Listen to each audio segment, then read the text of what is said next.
ഇന്നത്തെ റെസിപ്പി ഒരു മസാല കറിയാണ്. ഉരുളക്കിഴങ്ങും ഗ്രീൻ പീസും വെച്ചിട്ടാണ് നമ്മളിത് തയ്യാറാക്കുന്നത്. ചപ്പാത്തിയുടെ എല്ലാം കൂടെ കഴിക്കാൻ പറ്റിയ നല്ലൊരു കറിയാണ്. അപ്പോൾ നമുക്ക് ഇതെങ്ങനെയാണ് തയ്യാറാക്കുന്നത് നോക്കാം. ആദ്യം ഒരു പാൻ വെച്ച് പാൻ ചൂടായി വരുന്ന സമയത്ത് ഇതിലേക്ക് ഓയിൽ ഒഴിച്ചു കൊടുക്കുക. ഞാനിവിടെ സൺഫ്ലവർ ഓയിലാണ് എടുത്തിട്ടുള്ളത്.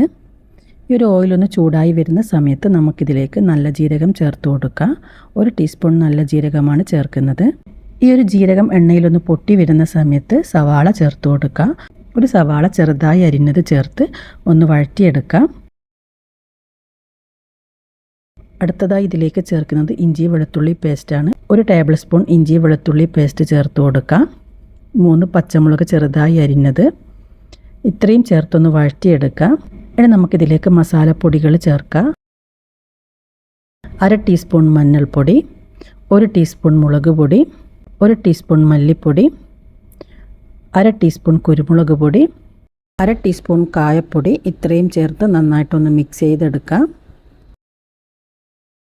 ഇനി നമുക്ക് ഈ ഒരു പൊടികൾ ഈ ഒരു സവാളയിൽ നന്നായിട്ട് വഴറ്റിയെടുക്കാം.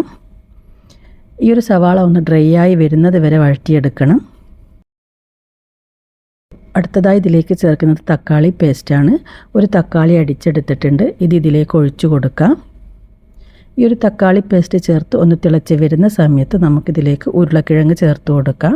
1 ഉരുളക്കിഴങ്ങ് ഇതുപോലെ നീളത്തിൽ കട്ട് ചെയ്തെടുത്തതാണ്. ഇനി നമുക്കിതിലേക്ക് 1/2 കപ്പ് ഗ്രീൻ പീസ് ചേർത്ത് കൊടുക്കാം. നല്ല ഫ്രഷ് ഗ്രീൻ പീസ് കിട്ടുമെങ്കിൽ അതായിരിക്കും നല്ലത്, പെട്ടെന്ന് വെന്ത് വരും. അതല്ലാന്നുണ്ടെങ്കിൽ വെള്ളത്തിൽ കുതിർത്ത് വെച്ച ഗ്രീൻ പീസ് ചേർത്ത് കൊടുക്കാം. ഇനി നമുക്കിതിലേക്ക് ആവശ്യത്തിന് ഉപ്പ് ചേർത്ത് ഒന്ന് മിക്സ് ചെയ്ത് കൊടുക്കാം.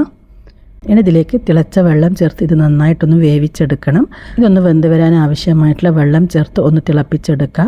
ചൂടുവെള്ളമാണ് ഞാനിതിലേക്ക് ഒഴിച്ചിട്ടുള്ളത്. ഫ്രഷ് ഗ്രീൻ പീസ് അല്ലാന്നുണ്ടെങ്കിൽ കുക്കറിൽ ചെയ്യുന്നതായിരിക്കും നല്ലത്. കുക്കറിൽ ചെയ്യുമ്പം ഗ്രീൻ പീസ് പെട്ടെന്ന് വെന്ത് വരും. ഇനി നമുക്ക് ഇതിനെ അടച്ച് വെച്ചൊന്ന് വേവിച്ചെടുക്കണം. ചെറിയ തീയിൽ വേവിച്ചെടുത്താൽ മതി. ഈ ഒരു ഉരുളക്കിഴങ്ങും ഗ്രീൻ പീസും നന്നായിട്ട് വെന്ത് വരണം. ഇപ്പോൾ കറിയിലെ വെള്ളമെല്ലാം വറ്റി ഉരുളക്കിഴങ്ങും ഗ്രീൻ പീസും വെന്ത് ഒരു മസാല പോലെ ആയി വന്നിട്ടുണ്ട്. നമുക്കിതിലേക്ക് ഗരം മസാല ചേർത്ത് കൊടുക്കുക. 1 ടീസ്പൂൺ ഗരം മസാലയാണ് ചേർക്കുന്നത്. നന്നായിട്ട് വറ്റി ഒരു മസാല പരുവത്തിലാവുന്ന സമയത്ത് നമുക്ക് ഫ്ലെയിം ഓഫ് ചെയ്യാം. ഇനി ഇതിലേക്ക് നമുക്ക് കുറച്ച് മല്ലിയില കൂടി ചേർത്ത് കൊടുക്കാം. അപ്പോൾ നമ്മുടെ കറി ഇവിടെ റെഡി ആയിട്ടുണ്ട്. ചപ്പാത്തിയുടെ എല്ലാം കൂടെ കഴിക്കാൻ പറ്റിയ ഒരു കറിയാണ്. അപ്പോൾ തീർച്ചയായും നിങ്ങളെല്ലാവരും ട്രൈ ചെയ്ത് നോക്കുക. ട്രൈ ചെയ്ത് നോക്കിയിട്ട് ഇതിൻ്റെ ഫീഡ്ബാക്ക് അറിയിക്കാം.